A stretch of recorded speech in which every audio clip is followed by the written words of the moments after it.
Hello, my name is Vedant Jain. I'm a legal intern with Lexis and Company. In today's video, we will continue what we have studied in the previous video, that is the rights of an arrested person. In previous video, we have covered two rights. We have discussed about two rights of the arrested person, and in this video, we will further discuss upon the additional rights which are provided to a person who has been arrested on any suspicion. So the third right is right to information regarding the right to be released on bail. Section 50, Clause 2 of CRPC provides that where a police officer arrests without warrant any person other than a person accused of a non-bailable offence, he shall inform the person arrested that he is entitled to be released in bail, that he may arrange for sureties on his own. This will certainly be of help to persons who may not know about their rights to be released on bail in case of bailable offences. As a consequence, this provision may in some small measures improve the relations of the people with the police and reduce discontent against them. The fourth right is right to be taken before a magistrate without delay.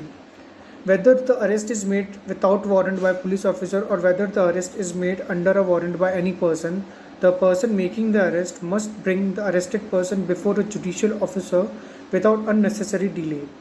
It is also provided that the arrested person should not be confined in any place other than a police station before he is taken to the magistrate.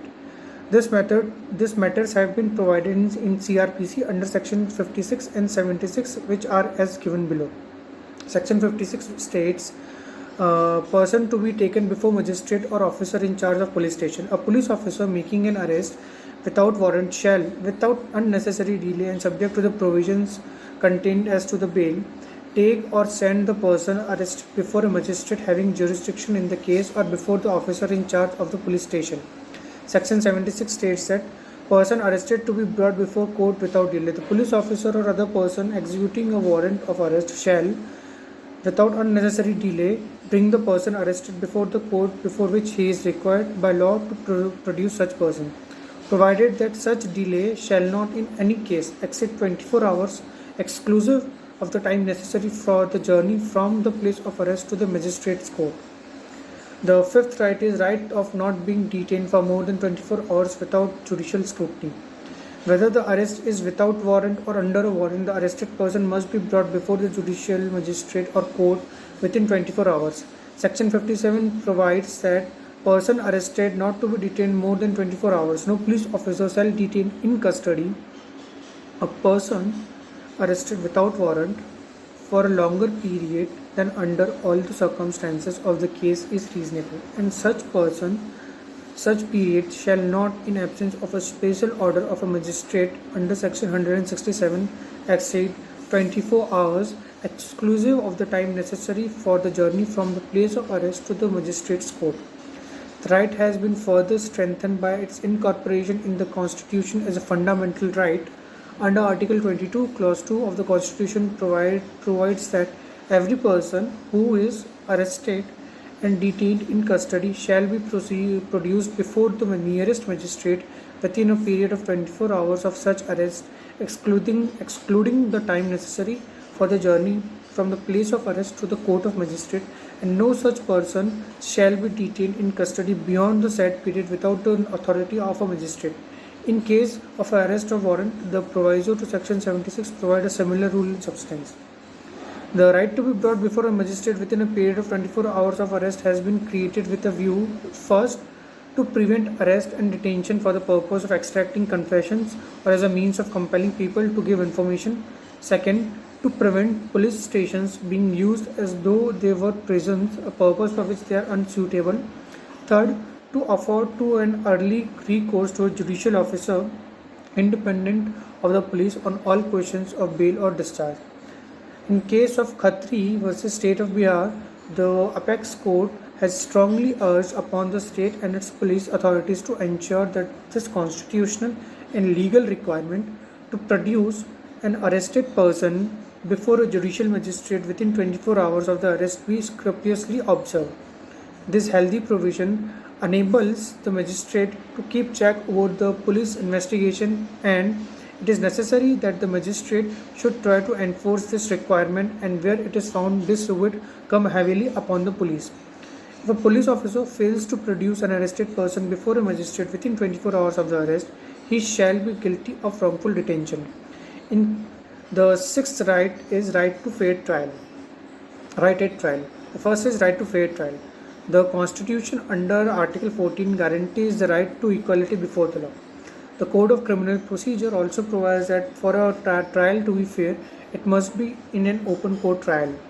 This provision is designed to ensure that convictions are not obtained in secret. In some exceptional cases, the trial may be held in camera. Every accused is entitled to be informed by the court before taking the evidence that he is entitled to have his case tried by another court, and if the accused subsequently moves such application for transfer of his case to another court, the same must be transferred. However, the accused has no right to select or determine by which other court the case is to be tried. Right to speedy trial.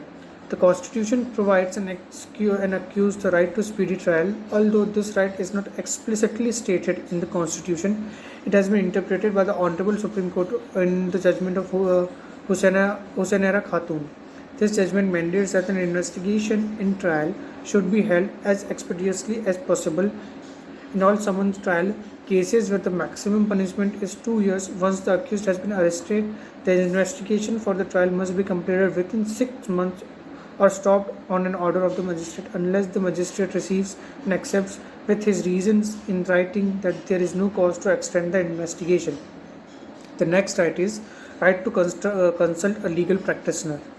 Article 22, Clause 1 of the Constitution provides that no person who is arrested shall be denied the right to consult a legal practitioner of his choice. Further, as has been held by the Supreme Court, that state is under a constitutional mandate under Article 21 to provide free legal aid to an indigent accused person, and the constitutional obligation to provide free legal aid does not arise only when the trial commences, but also attaches when the accused is for the first time produced before the magistrate, as also when remanded from time to time. It has been held by the Supreme Court that non-compliance with the requirement and failure to inform the accused of this right would vitiate the trial. Section 50, Clause 3 also provides that any person against whom proceedings are instituted under the code may of right be defended by pleader of his choice. The right of an accused to consult his lawyer begins from the moment of his arrest. The consultation with the lawyer may be in presence of police officer but not within his hearing. The next right is rights of free legal aid. In Khatri versus State of Bihar, the Supreme Court has held that the state is under a constitutional mandate under Article 21 to provide free legal aid to an indigent accused person, and the constitutional obligation to provide free legal aid does not arise only when the trial commences, but also attaches when the accused is for the first time produced before the magistrate, as also when remanded from time to time. The next right is right to be examined by medical practitioner. Section 54, Clause 1 provides that examination of arrested person by medical practitioner at the request of the arrested person.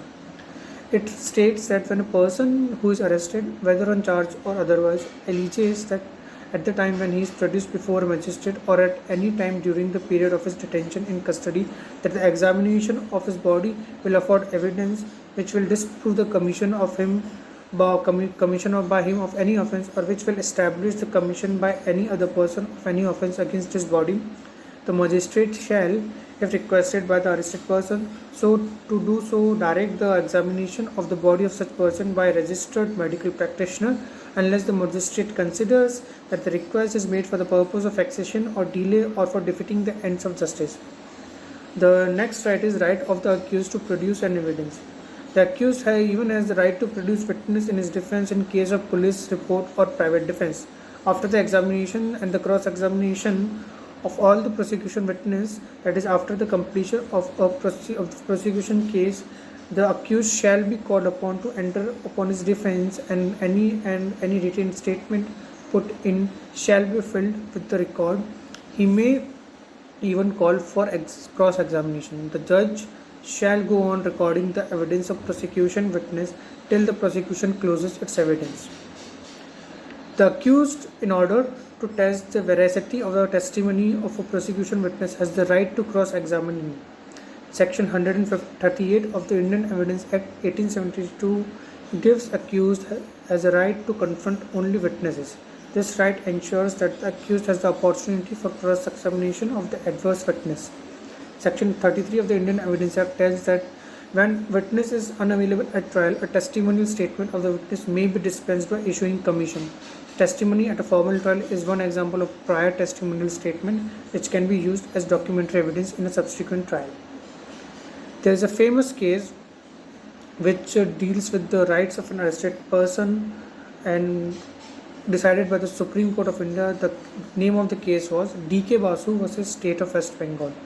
In this case, the Supreme Court has laid down numerous guidelines to be followed by the police officer or the investigation agencies while arresting or detaining a person in custody. The court emphasized that failure to comply with the said requirement shall, apart from rendering the concerned official liable for departmental action, also renders him liable to be punished for contempt of court, and the proceeding for contempt of court may be instituted in any high court of the country having territorial jurisdiction over the matter.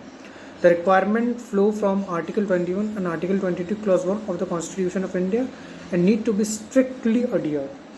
The requirements are in addition to the constitutional and statutory safeguards and do not detract from the various and other directions given by court from time to time in connection with the safeguarding of the rights and dignity of the arrestee.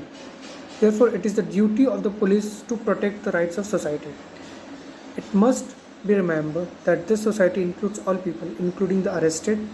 Thus, it is still the police's duty to protect the rights of the arrested person. Hence, in light of the discussed provisions, a police officer must make sure that handcuffs are not used unnecessarily, that the accused is not harassed needlessly, that the arrested person is made aware of the ground of his arrest, informed whether he is entitled to bail or not, and of course, produced before a magistrate within 24 hours of his or her arrest.